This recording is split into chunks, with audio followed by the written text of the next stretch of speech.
Assalamualaikum warahmatullahi wabarakatuh. Apa kabar kalian hari ini? Ibu berharap kalian sehat dan tetap semangat untuk mengikuti pembelajaran secara virtual. Baiklah, untuk pertemuan ketiga ini Ibu akan menjelaskan mengenai bagaimana cara menganalisis struktur dan kaidah kebahasaan teks laporan hasil observasi. Adakah yang masih ingat apa itu teks laporan hasil observasi? Oke, untuk mengidentifikasi isi teks laporan hasil observasi, hal yang pertama harus kita lakukan yaitu menemukan pokok-pokok informasinya. Pokok-pokok isi sebuah teks dapat ditemukan dengan menemukan kalimat utama di tiap-tiap paragraf di dalam teks. Jadi sebelum kalian menganalisis, kalian harus tahu dulu apa itu struktur teks laporan hasil observasi. Struktur teks laporan hasil observasi. 1. Pernyataan umum atau klasifikasi. Pernyataan umum berisi definisi umum tentang objek yang diobservasi dari klasifikasi berdasarkan kriteria tertentu. Urutan tersebut juga menjadi dasar sistematika penulisan deskripsi tiap bagian. 2. Deskripsi bagian. Deskripsi bagian penjelasan detail mengenai objek atau bagiannya.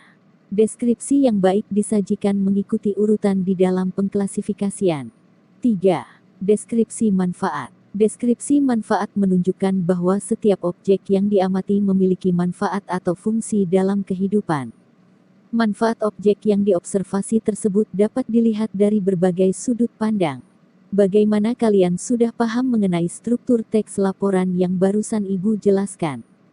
Jadi sekali lagi, struktur teks laporan hasil observasi yang pertama adalah pernyataan umum. Klasifikasi pernyataan umum biasanya disajikan dalam kalimat definisi.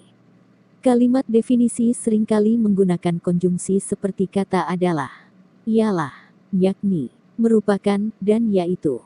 Cobalah kalian simak dan perhatikan contoh-contoh kalimat definisi berikut. 1.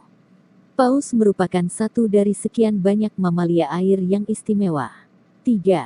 Wayang adalah seni pertunjukan yang telah ditetapkan sebagai warisan budaya asli Indonesia. Berikutnya pengklasifikasian. Pengklasifikasian sebuah objek yang baik harus menyebutkan dasar pengklasifikasian dan jumlah keanggotaannya. Perhatikan contoh pengklasifikasian berikut ini. 1. Berdasarkan ada tidak adanya gigi, paus terbagi menjadi dua kategori, yaitu paus bergigi dan balin atau paus yang tidak bergigi. Bagaimana anak-anak, apakah kalian sudah paham tentang struktur teks laporan hasil observasi yang pertama? Baiklah, untuk lebih jelasnya mari kita bandingkan kedua contoh teks berikut. Contoh teks ke-1. Paus adalah satu dari sekian banyak mamalia air yang istimewa. Mamalia laut bertubuh besar, cerdas dan hidup bebas di samudra. Cara bernapasnya juga istimewa. Kalau makhluk laut lain bernapas dengan insang, maka paus menggunakan paru-parunya. Berdasarkan ada tidak adanya giginya, paus terbagi menjadi dua kategori, yaitu paus bergigi dan balin atau paus yang tidak bergigi. Contoh teks kedua, sungai adalah aliran air yang besar dan memanjang yang mengalir secara terus-menerus dari hulu, sumber, menuju hilir, muara. Sungai konsekuen adalah sungai yang arah alirannya sesuai dengan kemiringan batuan.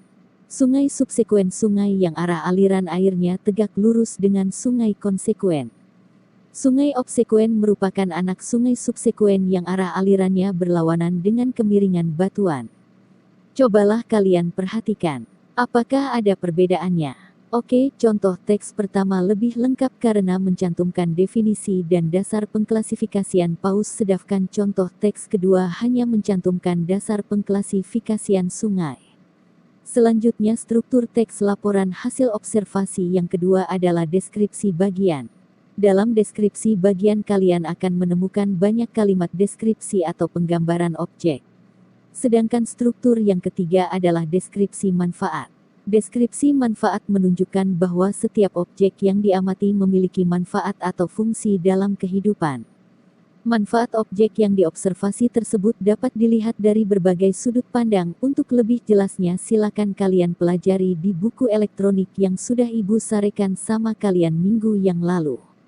Kemudian nanti kalian kerjakan tugasnya digecer sesuai dengan petunjuk soal, dan jangan lupa absen sesuai dengan jadwal daring.